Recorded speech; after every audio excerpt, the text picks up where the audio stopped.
Assalamualaikum warahmatullahi wabarakatuh. Sahabat inspiratif dimanapun berada, pada postingan kali ini Sirah Inspiratif akan menyampaikan kisah salah satu sahabat Rasulullah yang paling fenomenal, yaitu Zubair bin Awam, pembela Rasulullah. Setiap kali disebut nama Thalhah, pasti disebut nama Zubair. Begitu pula setiap kali disebut nama Zubair, pasti disebut juga nama Thalhah. Karena itu, sebelum Rasulullah mempersaudarakan kaum muslimin di Madinah, beliau telah mempersaudarakan antara Thalhah dan Zubair. Dalam sebuah hadisnya, Rasulullah SAW bersabda, "Thalhah dan Zubair adalah tetanggaku di surga. Keduanya terhimpun dalam satu kerabat dan keturunan." Nasab Thalhah dan Rasulullah bertemu di Murrah bin Ka'ab, sedangkan Zubair bin Awam bertemu dengan nasab Rasulullah di Qusay bin Kilab. Sebagaimana pula ibunya Safiyah adalah bibinya Rasulullah. Thalhah dan Zubair mempunyai banyak kesamaan. Keduanya tumbuh dan berkembang di masa remaja dalam kekayaan dan kedermawanan, keteguhan beragama, dan keberanian. Keduanya termasuk mereka yang mula-mula memeluk agama Islam dan tergolong ke dalam kelompok orang-orang yang diberi kabar gembira oleh Rasulullah untuk masuk ke dalam surga. Keduanya juga tergolong 6 sahabat yang diserahi Umar bin Khattab untuk menggantikannya menjadi khalifah. Zubair termasuk 7 orang yang mula-mula memeluk agama Islam. Saat itu usianya baru 15 tahun. Ia juga orang yang pertama menghunuskan pedang di jalan Allah. Kala itu jumlah kaum muslimin masih sedikit. Mereka mengadakan kegiatan di rumah Al-Fuqam. Tiba-tiba tersiar kabar bahwa Rasulullah SAW meninggal dunia. Zubair bin Awam langsung menghunus pedang dan mengacungkannya ke atas sambil berlari mengelilingi kota Mekah. Padahal kala itu usianya masih sangat muda sekali. Meskipun Zubair seorang bangsawan, tapi ia tak luput dari siksaan kaum Quraisy.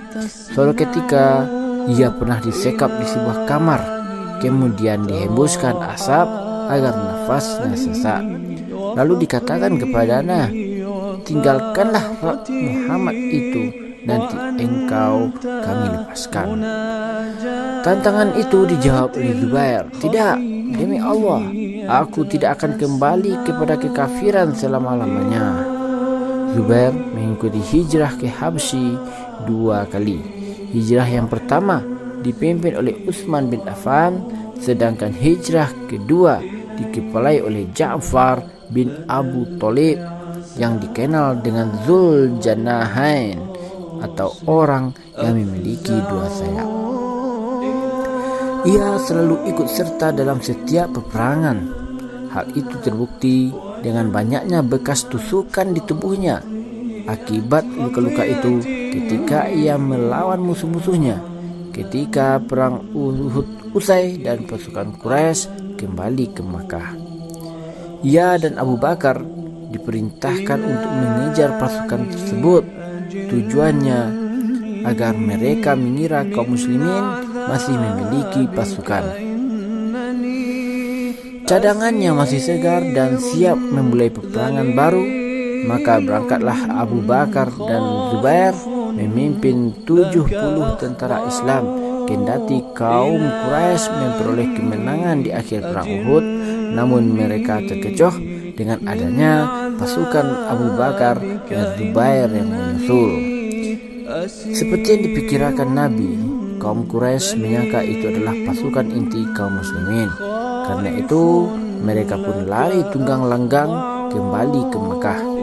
Ketika perang Yarmuk terjadi, Zubair bin Awam termasuk salah seorang prajurit kaum muslimin yang memimpin langsung sebuah pasukan ketika ia melihat anak buahnya sedikit bergetar, ia pun berteriak, Allahu Akbar. Ketika itu juga ia melompat ke depan, membelah pasukan musuh yang mendekat ke arahnya. Pedangnya berputar-putar bagaikan kincir menebas tubuh musuh-musuh Islam. Zubair bin Awam sangat mendambakan mati syahid. Amat merindukan mati di jalan Allah untuk mewujudkan cita-citanya itu. Ia memberi nama setiap anaknya dengan nama-nama syuhada. Anaknya yang bernama Abdullah diambil dari nama Syahid Abdullah bin Jahsy. Ia juga memberi nama anaknya yang lain dengan Al-Munzir, dengan harapan bisa syahid seperti sahabat Al-Munzir bin Amr. Anaknya yang lain juga diberi nama Hamzah. Ia berharap anaknya itu menjadi syahid juga seperti Hamzah bin Abdul Muttalib yang gugur di medan Uhud.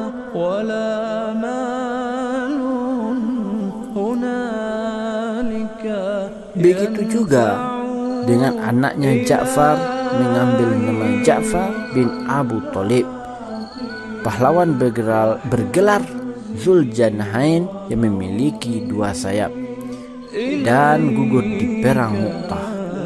Kelebihannya sebagai panglima perang tergambar pada dirinya secara sempurna, sekalipun 100.000 orang menyertainya di medan perang. Namun ia berperang seakan-akan sendirian. Sepertinya segala tanggung jawab kemenangan berada di atas pundaknya saja. Begitu besar tanggung jawabnya. Ketika pengepungan Bani Quraidah, salah satu kelompok Yahudi yang dulunya menguasai Madinah, berlangsung lama tanpa membawa hasil, Rasulullah mengirimnya dan Ali bin Abi Thalib. Sambil berdiri di depan benteng musuh, ia berseru, demi Allah, biar kami rasakan sendiri apa yang dirasakan Hamzah bin Abdul Muttalib. Atau kalau tidak, kami akan tundukkan benteng mereka. Ia pun terjun ke dalam benteng.